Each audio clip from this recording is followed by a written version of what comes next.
Olá a todos e bem-vindos a mais uma aula em português com a professora Sofia Pedro. Vamos dar continuidade ao estudo da gramática e hoje vamos então passar aos processos de evolução da língua portuguesa. E para começarmos esta temática, primeiro vou falar um bocadinho sobre a origem da nossa língua. Ora, a língua portuguesa foi evoluindo ao longo dos séculos. Portanto, a maneira como nós falamos agora o português não é a mesma forma como se falava há uns séculos atrás e ainda não parou de evoluir. A esta variação histórica nós chamamos de variação diacrónica. Vem da palavra dia, que quer dizer através, e crónica, que quer dizer do tempo.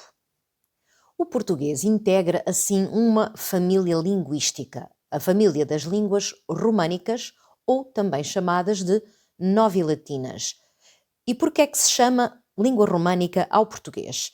Chama-se assim ao português uma vez que a sua origem é o latim, ou seja, a língua-mãe do português é o latim, que através da romanização, no século III a.C., se expandiu por vários territórios. Assim, é possível afirmar então que o extrato do português teve por base o latim vulgar. E é esse então que vai sofrer alterações ao longo do tempo. No entanto, a formação da língua portuguesa está também ligada ao contacto com outras línguas que existiram em períodos anteriores na Península Ibérica, às línguas de povos com que os seus habitantes comerciaram, ou mesmo de povos que invadiram mais tarde a península e cujas línguas deixaram também vestígios ao nível do vocabulário. Estamos então a falar de superstratos, ou seja, as línguas de povos invasores, ou substratos, as línguas nativas da Península Ibérica. Então, quando é que nós podemos dizer que o português nasceu? Ora, o português nasceu no norte da Península Ibérica, mas inicialmente referia-se a ele como galego-português. Desta forma, podemos então considerar que existem aqui 4 fases do português, portanto, da sua origem, até chegar ao português contemporâneo. A primeira fase é então considerada o português antigo, estamos a falar de século XII a século XIV. Depois temos o português médio, já no século XV. O português clássico, dos séculos XVI ao século XVIII, e o português contemporâneo, do século XIX até à atualidade. Hoje em dia podemos dizer então que são 11 as línguas neolatinas. O português, falado em Portugal, nas ilhas, África, Ásia e Brasil. O espanhol, falado em Espanha, nas suas ex-colónias, na América Latina, etc. O italiano, falado em Itália, na Córcega, na Sicília. O francês, falado na França, Bélgica, Suíça, Mónaco, Canadá, Tunísia, Marrocos, Congo, Guiné. O romeno, ou valáquio, falado na Roménia e ao norte da Macedónia. O rético, também chamado reto-romano, romance e ladino, falado no Tirol, no Friul e no Cantão dos Grisões, na Suíça. O galego, falado na Galiza.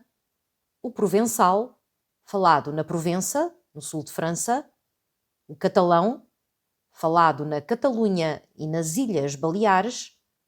O sardo, falado na Sardenha. O mirandês, falado na região de Miranda do Douro, no distrito de Bragança, em Portugal. Ainda poderíamos ter considerado uma 12ª língua, o dalmático, que até aos finais do século passado se encontrava na Dalmácia, mas que atualmente é uma língua morta. Vamos passar então a falar da evolução da língua portuguesa.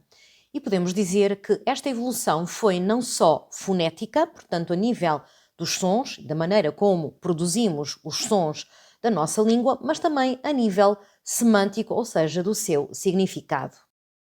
Aos primeiros vamos chamar-lhes processos fonológicos e aos segundos vamos chamar-lhe a evolução semântica. E vamos começar então com os processos fonológicos. Ora, com a evolução do latim para o português, ocorreram várias alterações a nível fonológico, ou seja, a nível dos fonemas, dos sons que constituem as palavras. No entanto, estas variações que se verificam no plano fonológico não se devem apenas a esta evolução, pois dentro da própria língua portuguesa continuam a suceder processos evolutivos e muitos deles frequentes em registros populares ou até decorrentes da oralidade. Mas então, como é que se explicam estas alterações? Podemos considerar três grandes princípios que servem para explicar as alterações na evolução do português. O primeiro é o princípio do menor esforço, que nos diz que os falantes são naturalmente levados a pronunciar os fonemas com o menor esforço, transformando-os de pronúncia mais difícil, ou seja, temos tendência a tentar simplificar a maneira de falar, pelo que vamos alterando, às vezes inconscientemente, a maneira de dizer determinadas palavras ou de produzir determinados sons. O segundo é o princípio da lenta evolução. É uma transformação fonética que se vai operar de forma tão lenta através dos séculos que quase não damos conta dela e quando damos conta já todas as pessoas estão a falar determinadas palavras de determinada maneira. O terceiro princípio é o princípio da inconsciência. Dada esta lenta evolução, os falantes não dão conta das transformações fónicas que se vão operando.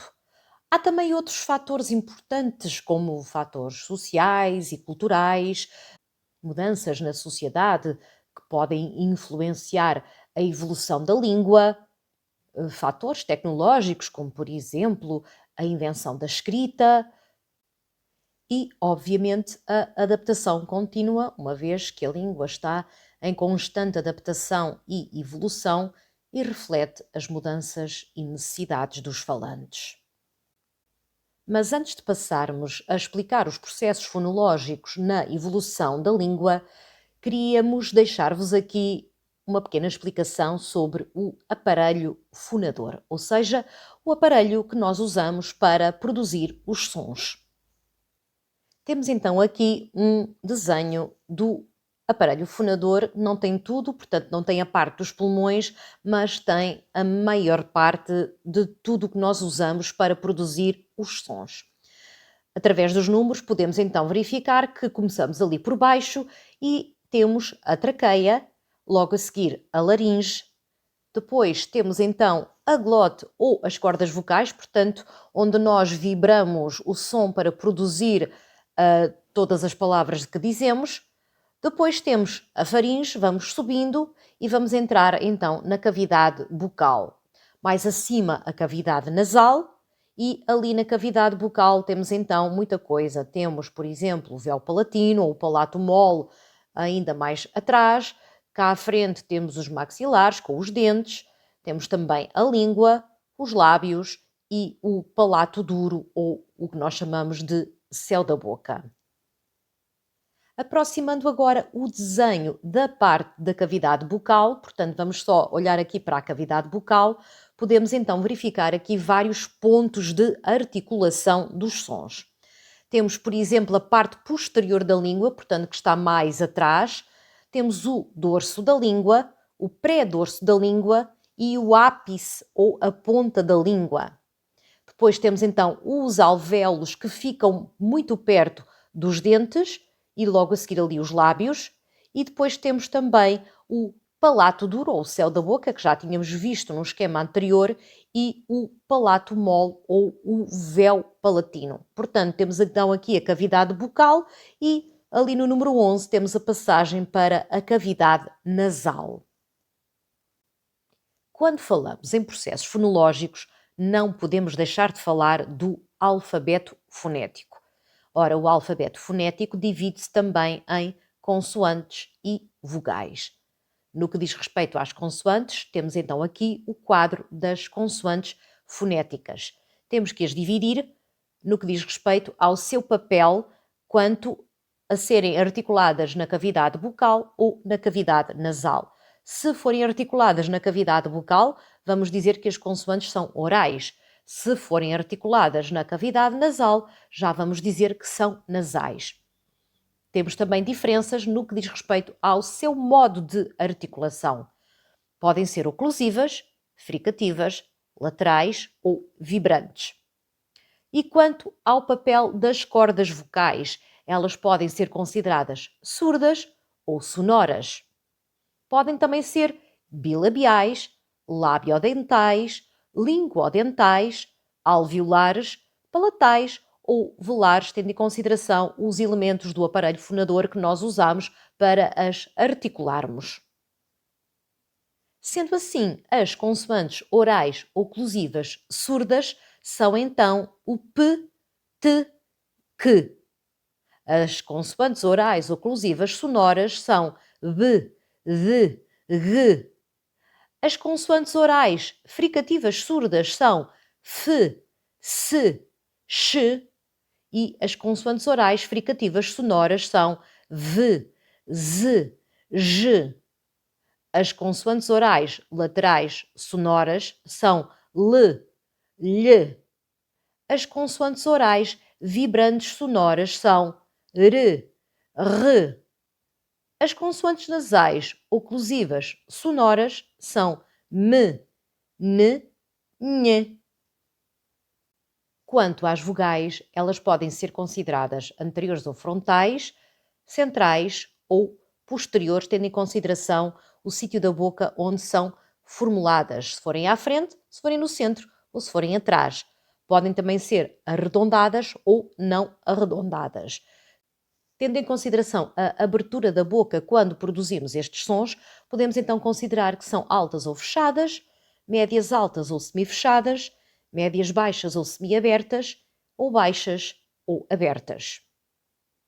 Sendo assim, temos então as vogais anteriores frontais I, E, as centrais I, A e as posteriores U, O. Para além das vogais, temos também duas semivogais com as quais construímos os ditongos, a semivogal de I e a semivogal de U. Para além disso, temos também as vogais nasais an, en, in, on, Passando agora aos processos fonológicos, podemos dizer então que as transformações fonéticas são essencialmente de três tipos, ou seja, três processos: de supressão, de inserção e de alteração. Os fenómenos de supressão são aqueles em que se dá a queda de sons.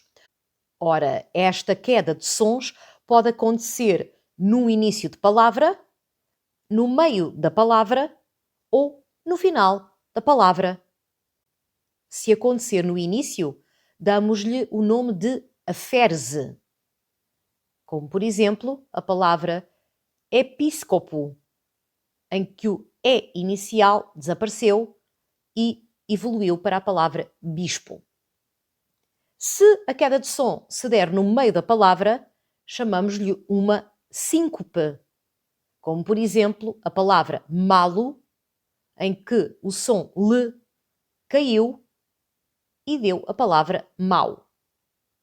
Se a queda de som ocorrer em final de palavra, chamamos a este processo então uma apócope, como por exemplo a palavra plenum, em que o som M desapareceu, caiu e deu a nossa palavra pleno.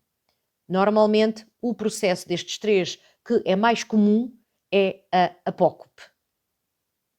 Um truque que costumamos ensinar aos nossos alunos para poderem decorar estes nomes e estes processos é, por exemplo, através de siglas. Neste caso, temos a sigla ASA, de aferse, síncope, apócope, por esta ordem, sabendo que ASA tira sons no início, no meio e no fim.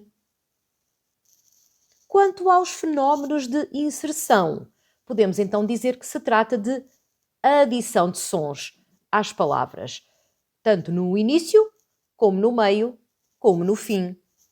Se adicionarmos sons no início das palavras, vamos então chamar-lhe uma prótese, como por exemplo a palavra tuno, que deu a nossa palavra atum. Portanto, acrescentámos-lhe o som a no início da palavra.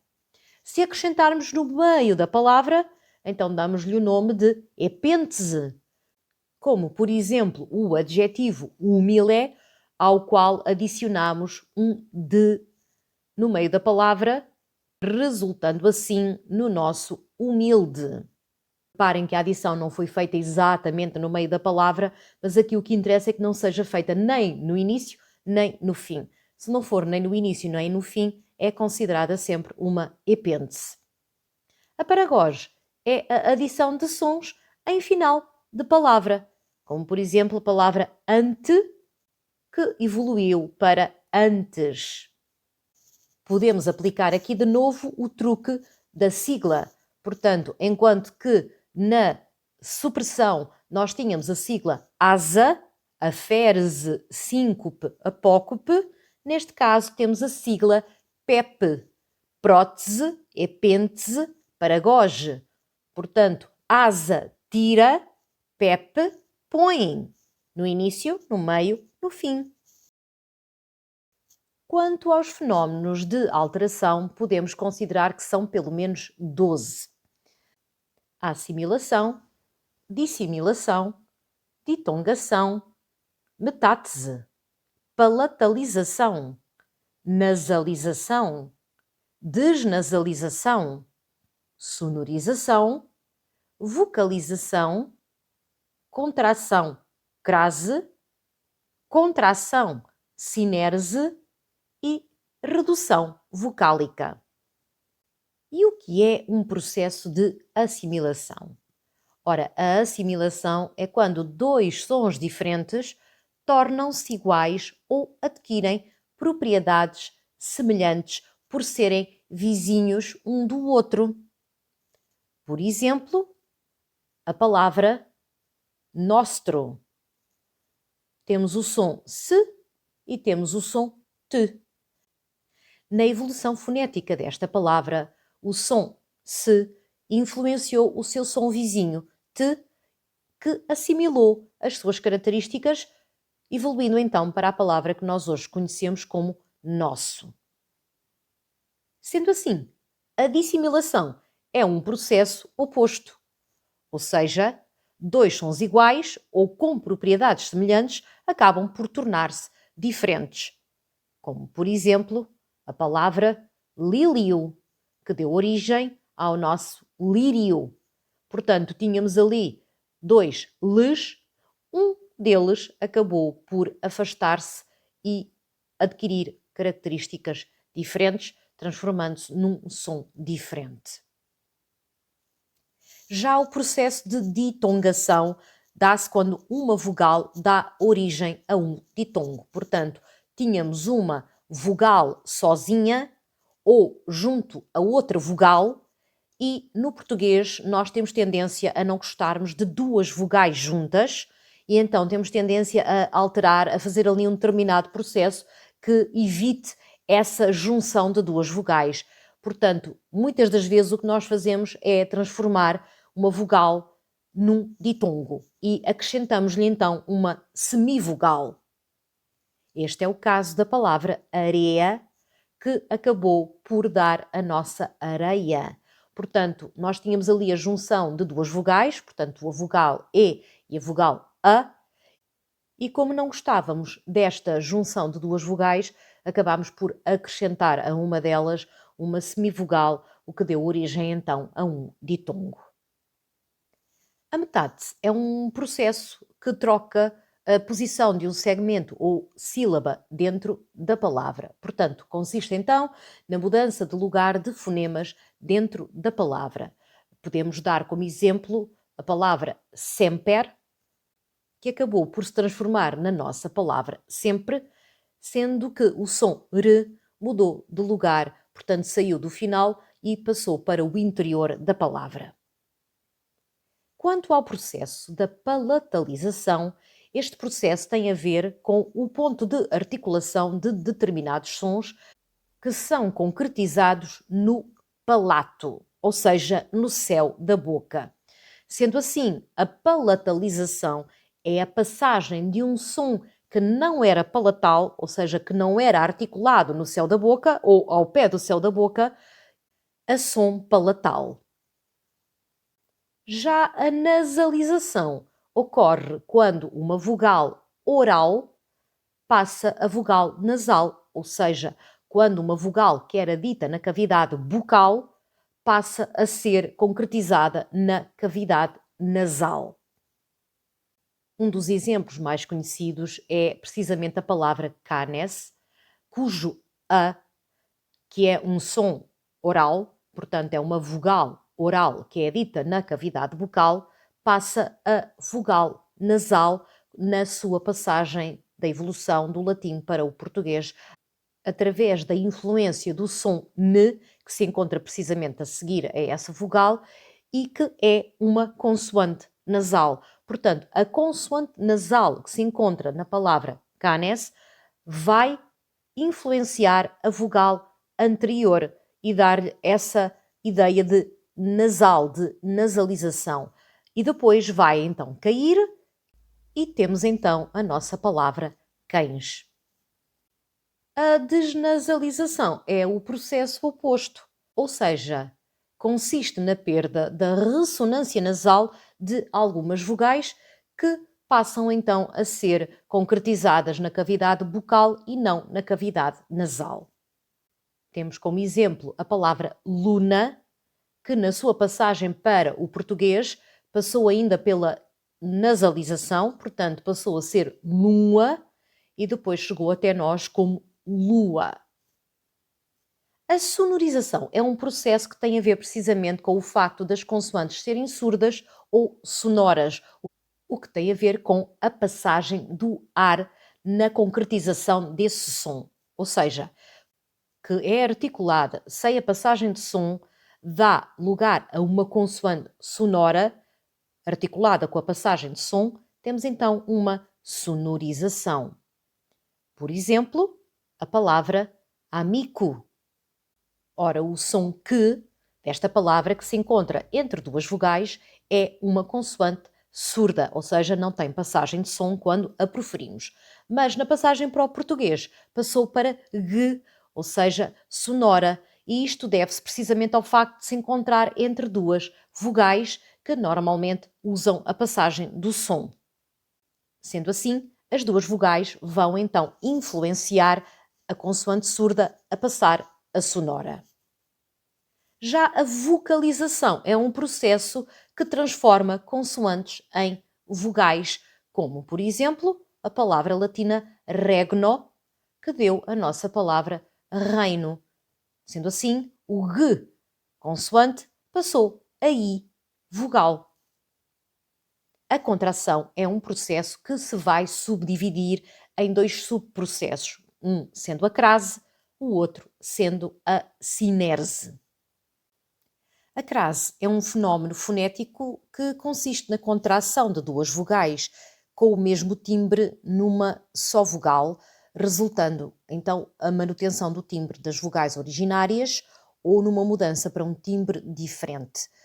Este processo tem como objetivo evitar o hiato, que é o encontro de duas vogais pertencentes a sílabas diferentes, que é sempre mais difícil de articular porque exige muito maior tensão do aparelho fonador. Já tínhamos verificado também que a ditongação servia o mesmo propósito. E o mesmo vai acontecer com a sinerse, ou seja, é um fenómeno fonético que consiste na transformação em ditongo de duas vogais contíguas e com o mesmo timbre, porque uma delas, a última, vai mudar de vogal para semivogal. Ou seja, a sinerse acaba também por servir para evitar esse hiato de duas vogais pertencentes a sílabas diferentes, embora vizinhas. A diferença entre a sinerse e a ditongação é que, enquanto Na ditongação, acrescentamos uma semivogal. Na cinerse, uma das vogais transforma-se numa semivogal. Como, por exemplo, a palavra legem, que deu a nossa palavra lei, ou seja, passou de legem para le-é. O último E transforma-se então numa semivogal de I e forma o ditongo com a vogal anterior, lei. No caso da crase, tínhamos a palavra pede, que deu pé-é. Os dois Es juntaram-se numa só sílaba e formaram a nossa palavra pé.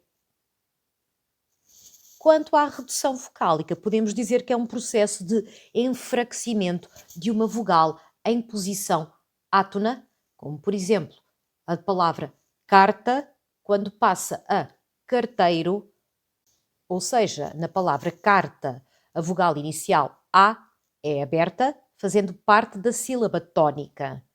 Já na palavra carteiro, da mesma família, a vogal inicial A passa a ser fechada a, pois faz parte da sílaba átona que antecede a sílaba tónica. Para sintetizar a evolução fonética que acabamos de falar, vou deixar ficar aqui um quadro síntese, portanto, em esquema, com todos estes processos, ou seja, de supressão, de inserção e de alteração.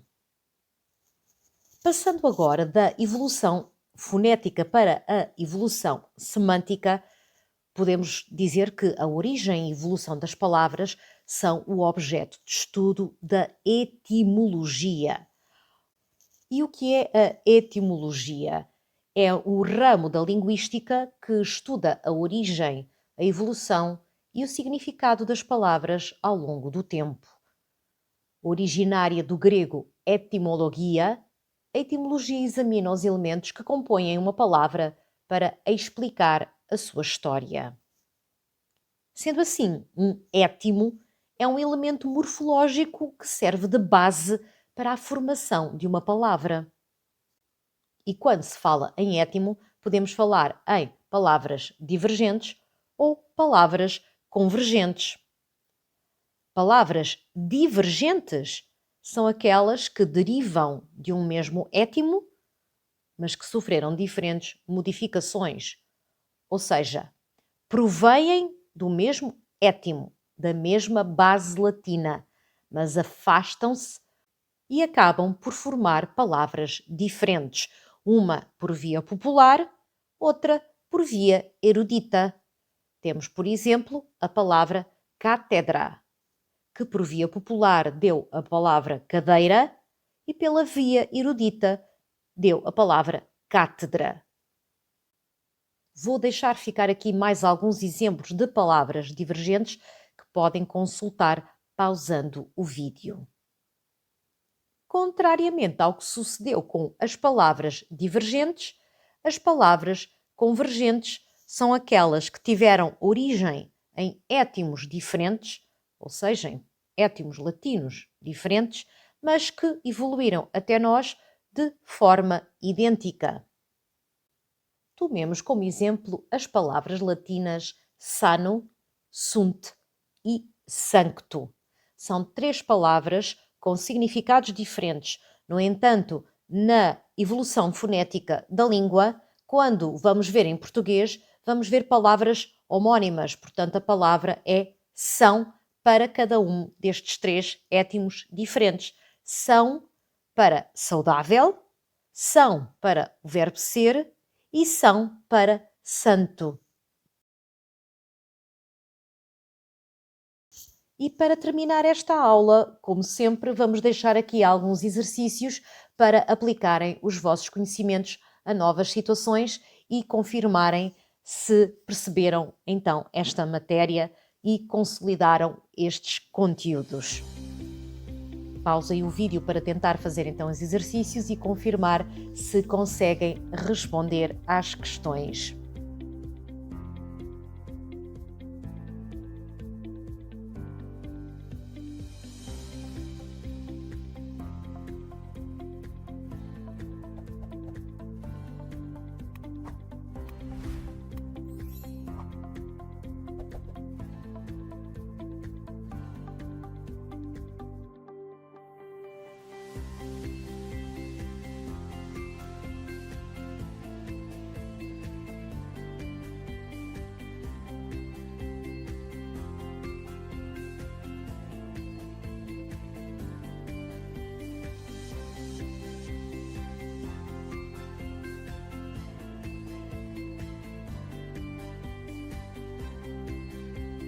Terminamos então aqui a nossa aula relativa à evolução fonética da língua.